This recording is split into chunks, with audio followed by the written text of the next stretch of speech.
Works. Hello and welcome to Southwest Alliance Technical Assistance Center. Help wanted applying and interviewing to get the job.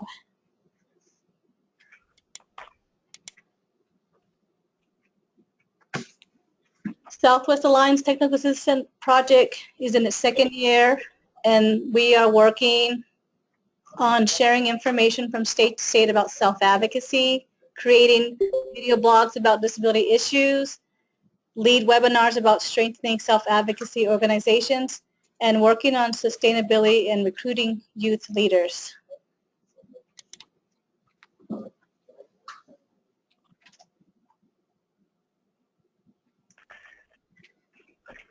So our webinar today is presented by me, Eric Stoker, Casey Lynham, and Kelly Holtz. We are People First of Utah members working in partnership with the Southwest Institute for Families and Children. Thank you for joining us today. Today we are going to help you improve your skills when applying and interviewing for a job. Casey? We are going to talk about 3 important topics today: job searching, applying, and interviewing.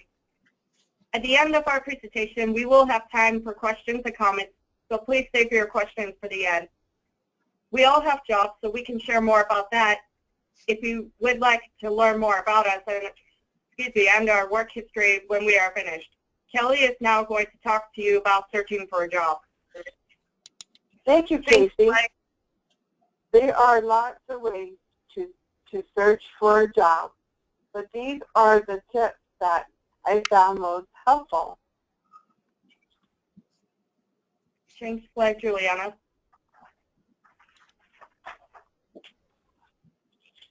Friends and family can help you find a job. Your friends and family can tell you about places that have job openings. Many people have their job because of a friend or a family member that told them about a job where they work or a place they go. They also can also tell their friends and that they have a friend or family member looking for a job. Friends and family might drive you to place to apply and interview. They can help you fill out the application and also help do a resume. They can even help pass your resume around. Next slide. Decide what kind of job you would be good at. Think about what you like to do and what your hobbies are. There are lots of things to do about like the kind of job duties and actually a job site. To pick the best job for you, ask yourself, do I like to be around people? Do I have good communication skills? What skills are you good at? Do you like to work inside or outside? Do you want to work daytime or nighttime? Do you like to do the same thing every day or something different? Answer these questions will help you choose the kind of place you might want to work. Next slide. After you know the kind of place, you can start looking to see the jobs that's open. You can look on the internet, in the newspapers, ask Fred, go look around for help wanted signs, or asking the company and in person if they have any job openings. You can ask family, or you can use service like employment agency, workforces service, and job connector. Many businesses now have applications online or kiosk machines. If you need help completing your application online, ask as a friend or family member. Eric is going to talk to you about applying for a job. Eric? Next slide.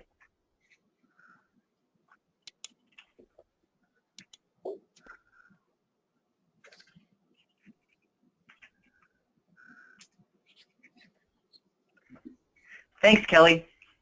Can you change the slide, Juliana? Oh, there it is. Sorry. Many employers ask for a resume with your application. So you should know what a resume is and what information needs to be on your resume. A kiosk machine may also ask for your resume. A resume is where you keep your job history. I will show you an example on the next slide. Your resume should include your contact information like name, address, phone number, and email address if you have one. It should also have background information on your education, volunteer, and work experience, and any awards, certifications, or achievements you have. Many people with disabilities have many hours of volunteer experience. Make sure you keep track of all your volunteer work. Change slide.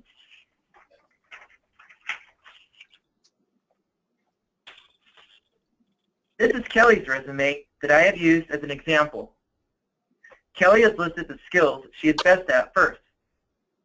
Next, she lists her education, volunteer, and work experience, and any awards, certifications, or achievements she has. Depending on the job opportunity you are applying for, the list of categories may change in order. Be sure to know the city and state of the school, training, or place you were a student, worked, or volunteered. You should also know the month and year that you started and stopped going there.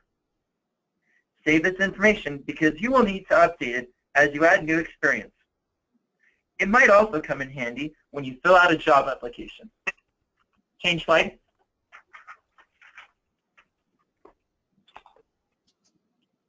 When it is time to fill out an application, be prepared first. Use a black pen and a clean, wrinkly-free application. Print or type clearly. Don't scribble.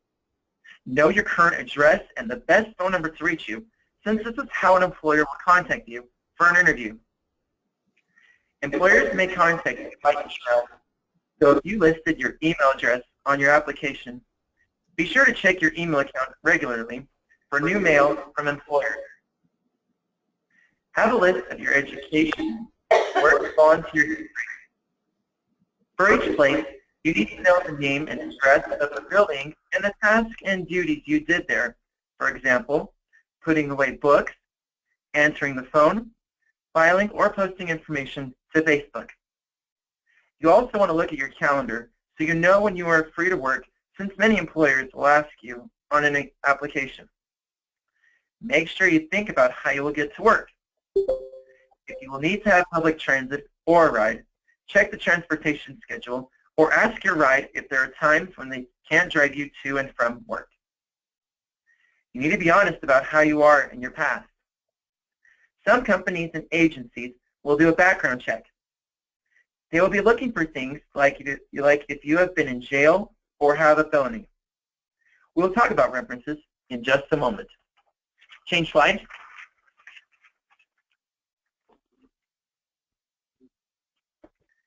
Oftentimes, you will have to give references on an application.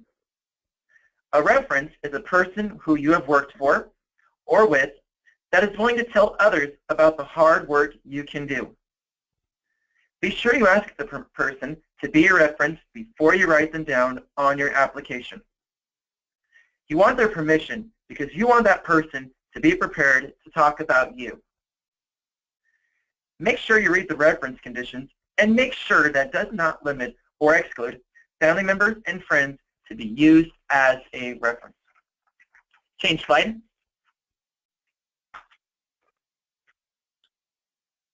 When you are finished filling out the application, make sure you check it before you turn it in. Make sure you can easily read what you wrote, that there are no scribbles, that the paper is clean and wrinkly-free.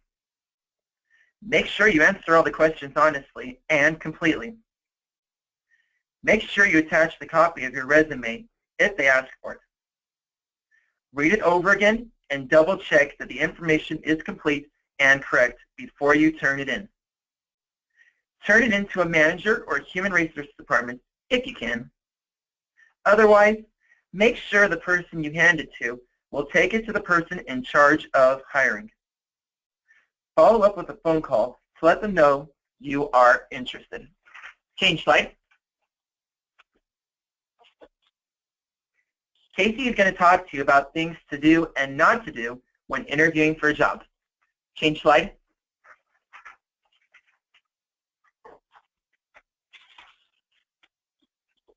Do you want to ask the poll question here? Sure, why not?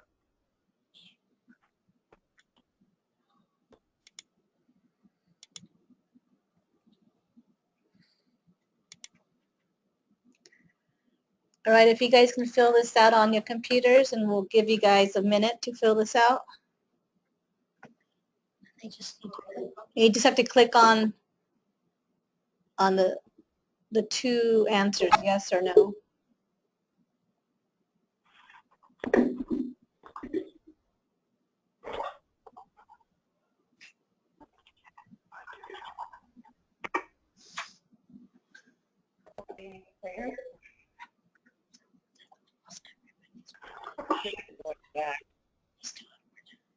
We have a little bit more, a few more seconds. Oh, okay. All right, I'm going to go ahead and close it now.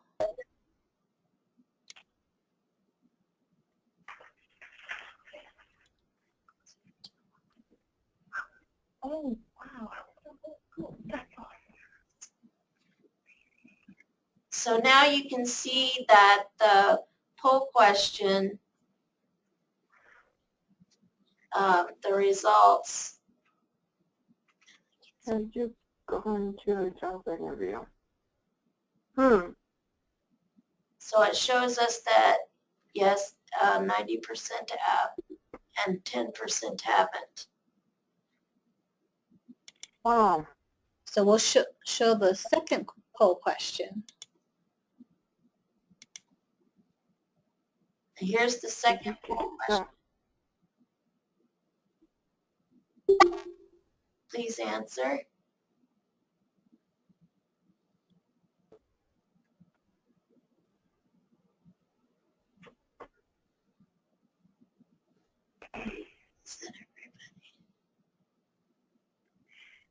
Sometimes yes and sometimes no.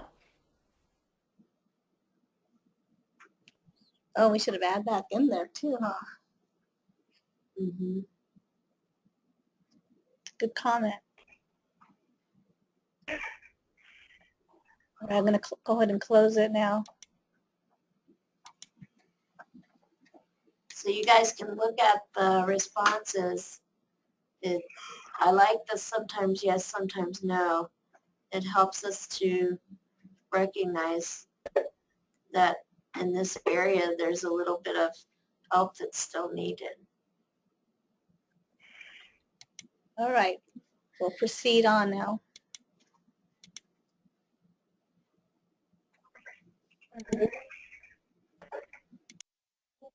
Thanks, Eric. Here are some things that you should do when you interview for a job. Research the company to learn about what they do. Prepare some questions that you have about the company that you can ask the person interviewing you. Arrive to your interview appointment, at least 30 minutes before. This will give you time to find the location, relax, and prepare without feeling rushed. Wear something clean, wrinkle-free, and professional.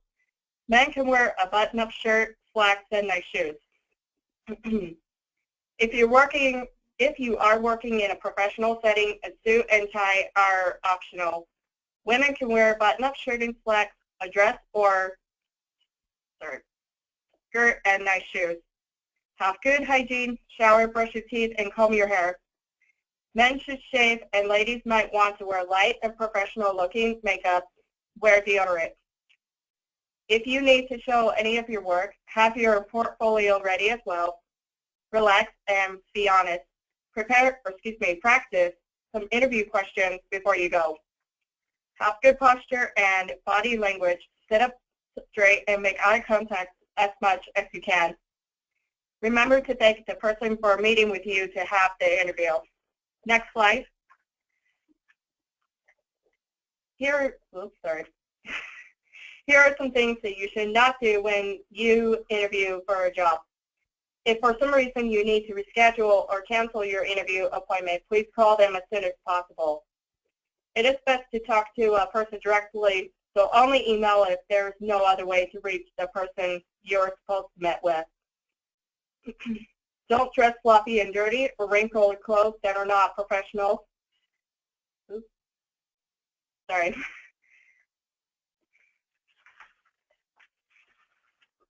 Sorry, can I? Oh, thank you. Don't dress sloppy and dirty or wrinkle clothes that are not professional, like jeans, a graphic t-shirt, and tennis shoes. Don't have bad hygiene. Make sure you shower, brush your teeth, and comb your hair. Remember to wear deodorant. Ladies don't wear too much makeup or perfume, and men should remember to shave. Don't be nervous or act anxious. Don't wiggle and squirm in your chair. Make sure you are prepared by having your resume with you and practicing some questions before the interview. Don't forget to thank the person for meeting with you to have the interview. Next slide.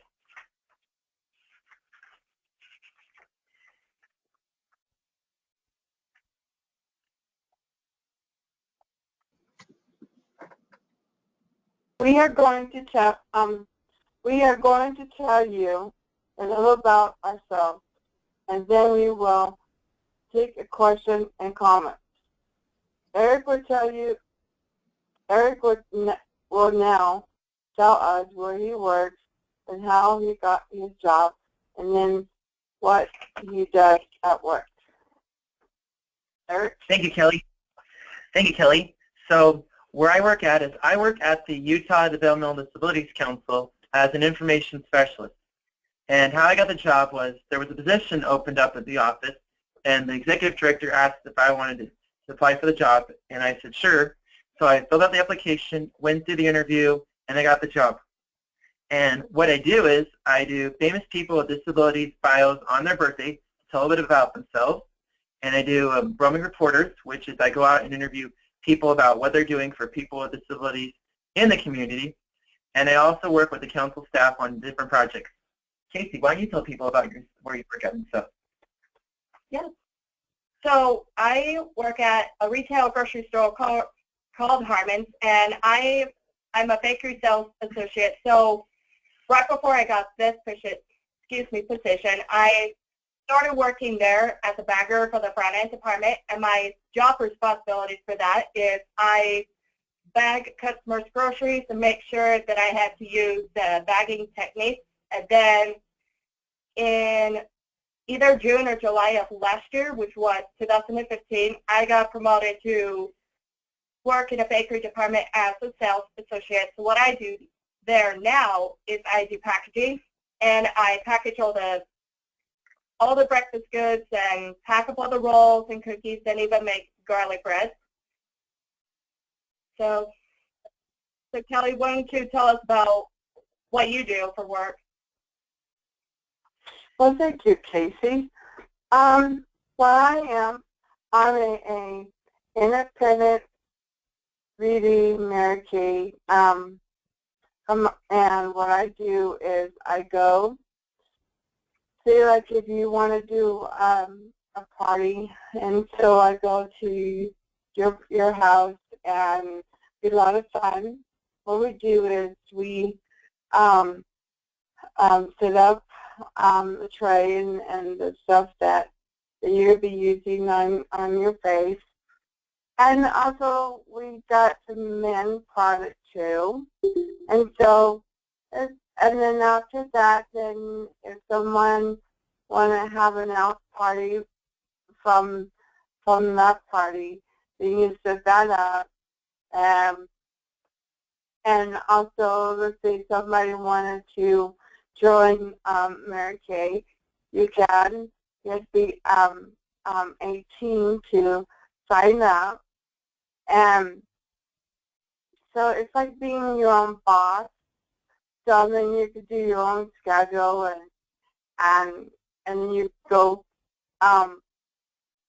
So it depends on how many sales you do, and you go up, and then you get all the neat stuff, and you do a lot of fun things, and they go by colors, and so we're diamonds, and so every year they go to Dallas for the at the convention.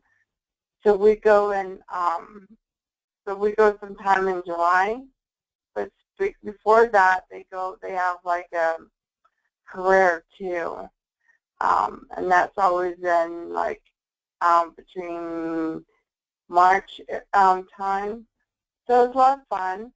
And then also I got an offer for a job at up in Salt Lake. I'm going to be working at the Desbury Law Center, and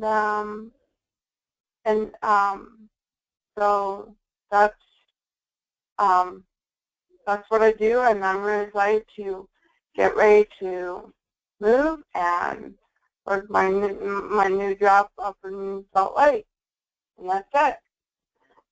Does anyone have any comments or questions at this time?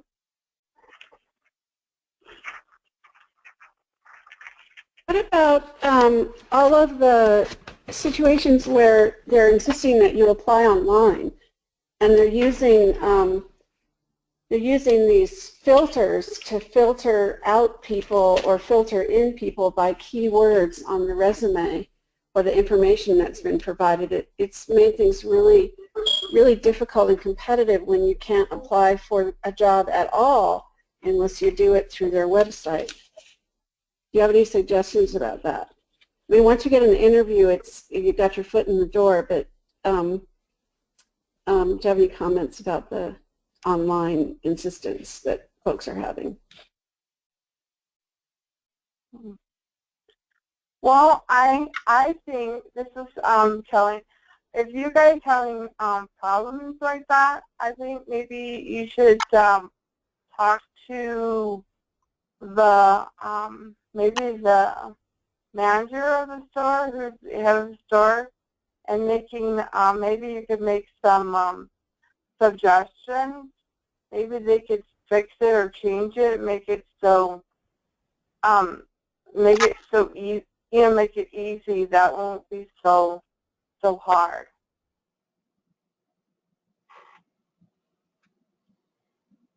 We do have some. Does that happen?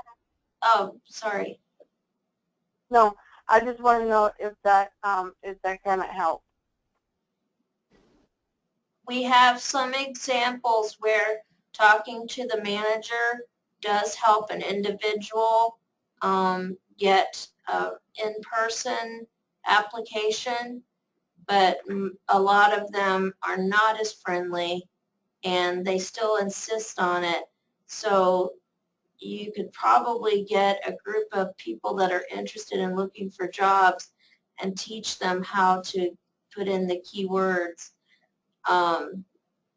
because I think that it is something that we have to learn to work with, and we can make suggestions if you find that there is questions that are discriminating, because maybe we need to check on that more and make sure they're not violating anybody's rights. so far, talking to the manager, though, has helped some people get that paper application, though, or go straight to the interview. It depends on the company, really, whether they'll be friendly enough to do that. And sometimes it's easier in stores that have slower periods. If you can figure out when the slower periods of the day are, that usually helps. Does anybody have any questions? Don't be afraid. You won't bite. Do you think that it's appropriate to disclose or not disclose? I know there's a lot of controversy around disclosing or not disclosing, and there's a lot of technicalities about if you disclose. I don't recall which way this goes, but if you disclose, then you can request reasonable accommodation, and if you don't disclose, you can't, or maybe it's the other way around. Thank you.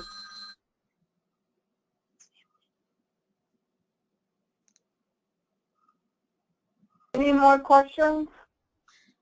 Well, the way that it goes is that they need to stick to the requirements of the job, and you answer their questions truthfully with, I think with accommodation, I can fulfill that need, or I think that I can work around what that particular issue is, but remember that I have all these other skills that you're looking for, and I'm sure that we can work around any of the issues that you have.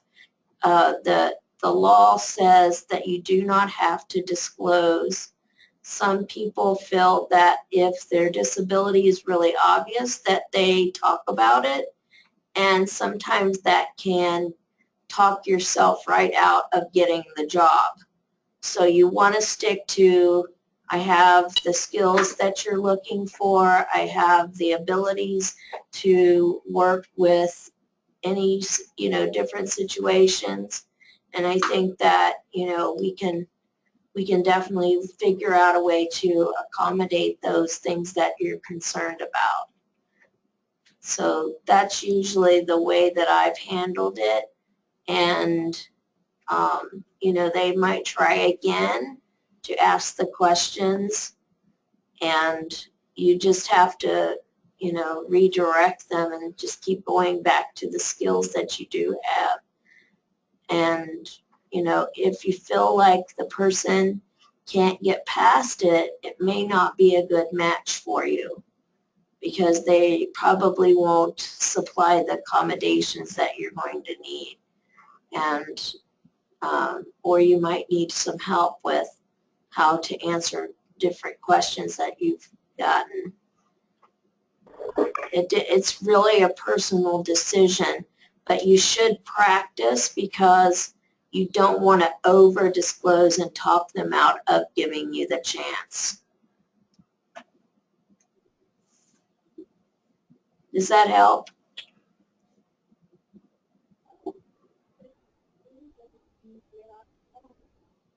Thank you. You're welcome. My unmute wouldn't work.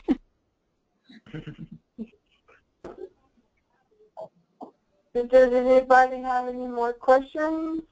This is Monica. I've always had problems with, on an application, when you're talking about your work history, why you left. I mean, what if you want to change careers? Why is that? I mean, it owed to me, when an application says why you leave, it implies something bad. What if you want to change careers, or what if you want to do something else?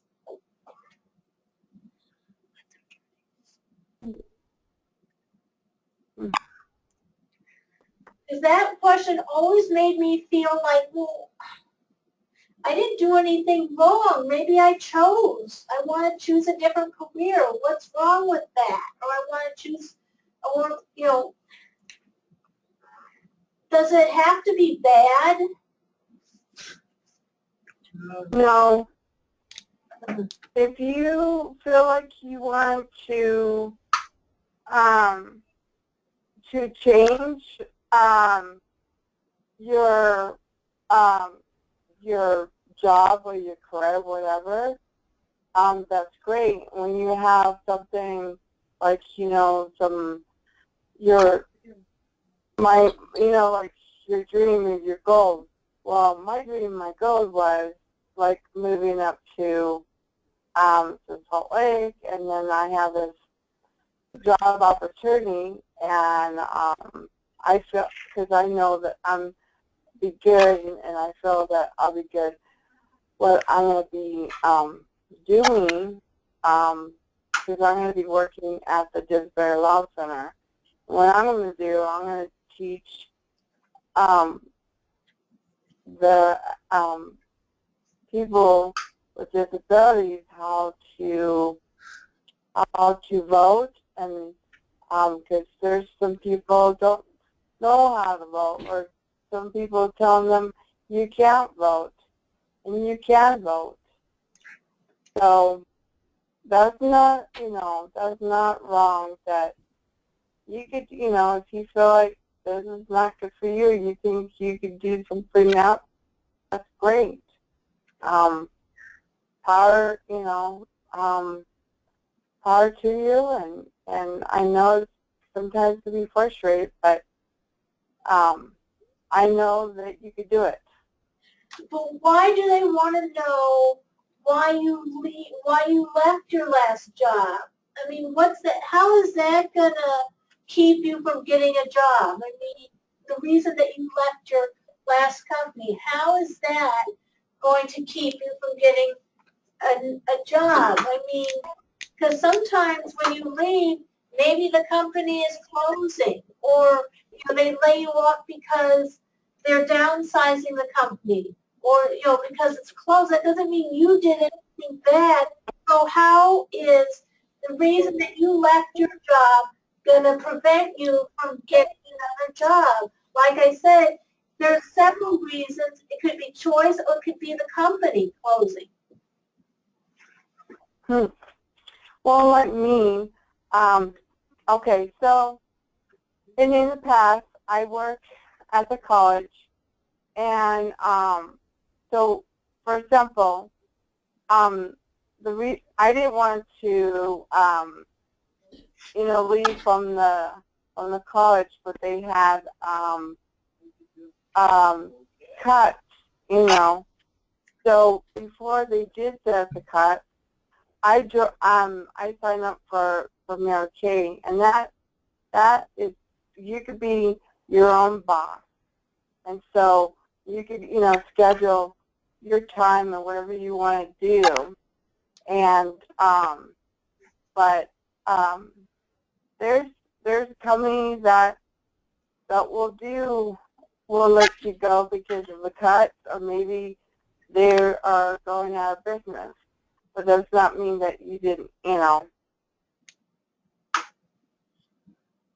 Did that kind of help you?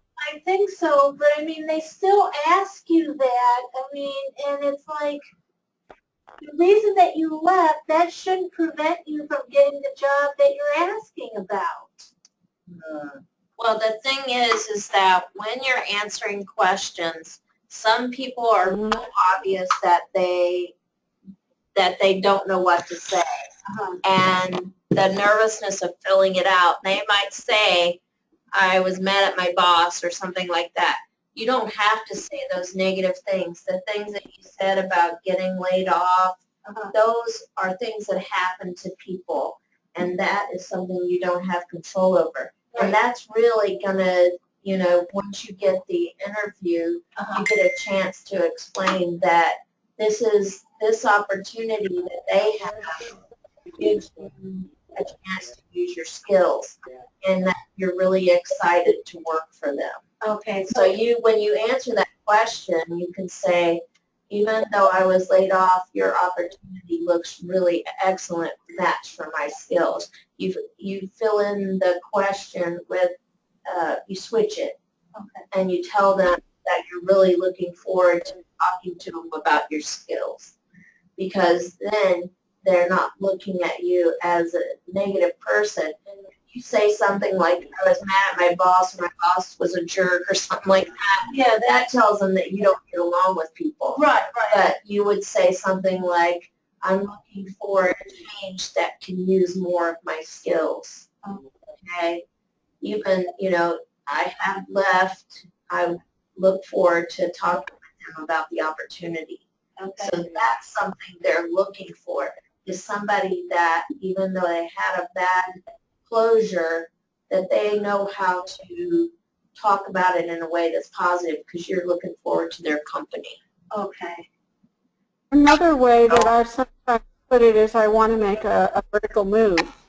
I want to move vertically within the workplace. I want to, my desire is to move up toward, I just say it was when they ask on an application, why did you move?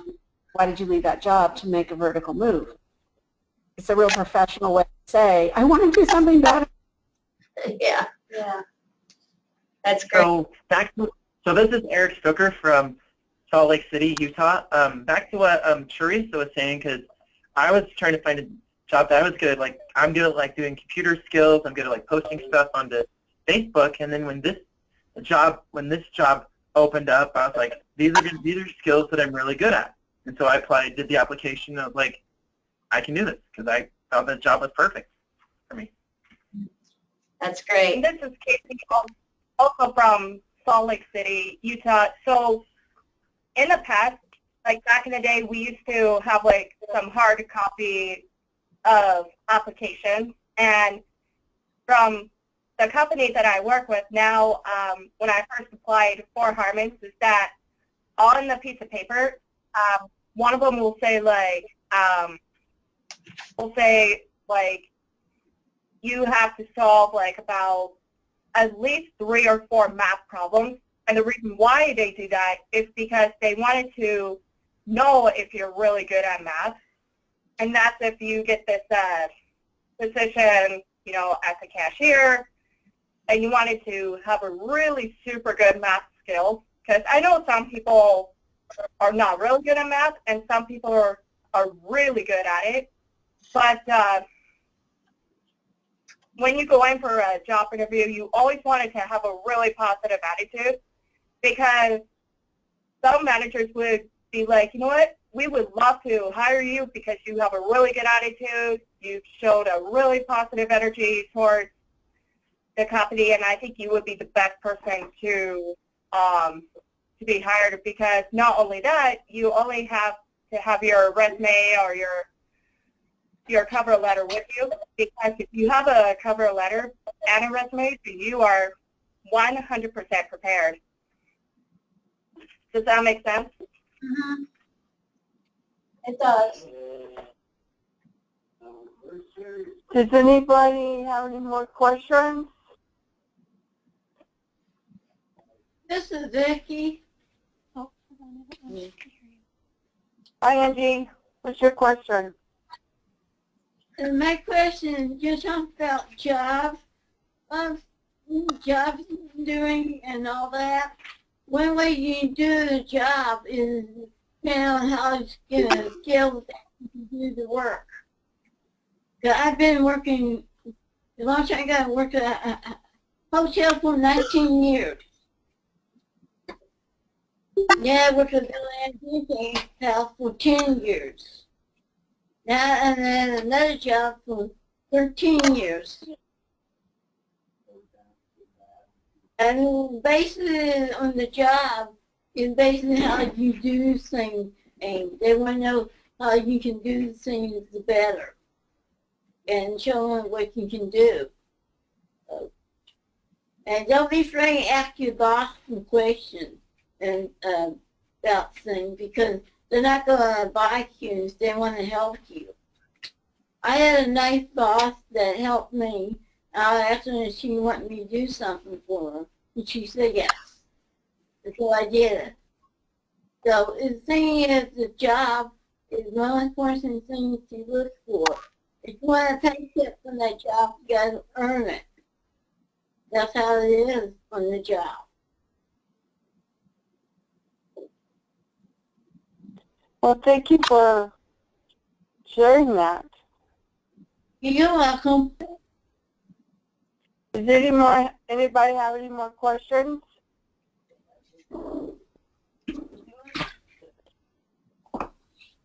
I guess we'll go to the next page.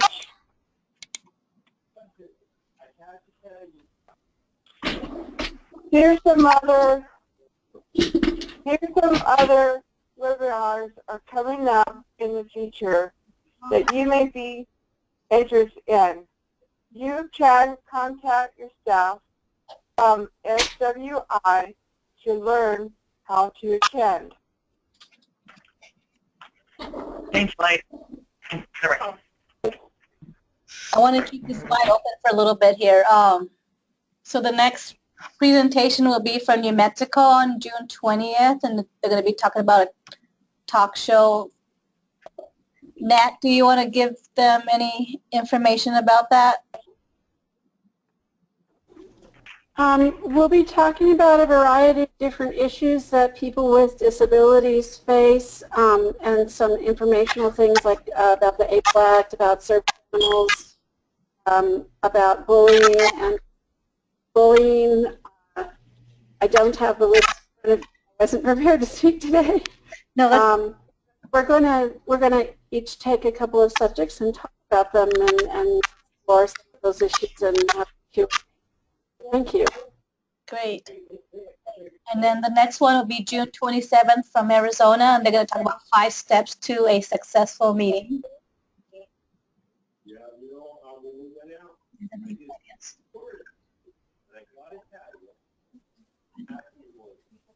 Yeah. So they want to make sure that people aren't overthinking it, but giving it enough structure that it's interesting for people to attend.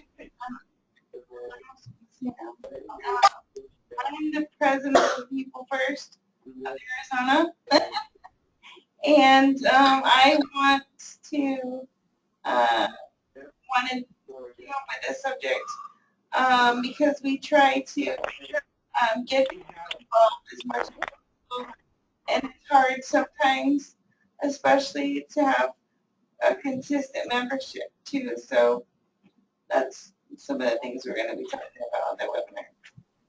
Great. And then the next presentation will be July 13th on transportation. Vicki and Heidi, you want to talk about that one? You want to talk about it? Yeah. So ours is going to be using public transportation to make People First work. So we're going to talk about the different types of public transportation and then use it a couple different ways to get to different People First activities. And show how other people can apply. And then we have July 20th. Utah will be presenting. Utah, you guys are going to talk about internet safety. What are some of the ideas you're thinking about? So this is Eric Stoker, and one of the things we're going to talk about is like social media safety, and we're also going to talk about browsing safely on the internet and bullying as well on the internet. Great. And then July 25th, Arizona will be presenting, and I think they're still working on that. Yeah. Okay. August 3rd, New Mexico's going to be talking about developing partnerships. Nat, do you want to talk a little bit about that? We're going to talk about forming partnerships between multiple organizations that are working with advocacy, but so that nobody is reinventing the wheel, and that we're not having duplication of effort. So our attempt is to bring together the arms of organizations that are attempting to do that or are doing that, and centralize those efforts into an organization that's a nonprofit that already exists, that's a fledgling state. So that is one of the things that we're trying to bring together community. Great, thank you. And then the last one will be September 14th, and Colorado will be presenting on officer roles. You guys want to talk about that? You want to talk about it, Vicki? How we're going to talk about different roles of each Yeah. person on the... Yeah, we're gonna do some different roles on things here in Denver and that, and what we're gonna work on. And we're gonna get that done. And Very good, very good. We'll go to the next slide now.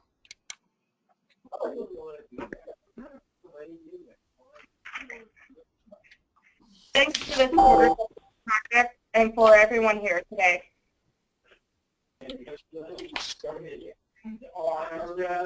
Thank you, everybody, for joining in, and we will talk to you soon. Thank you for having us. It was great. Thank you.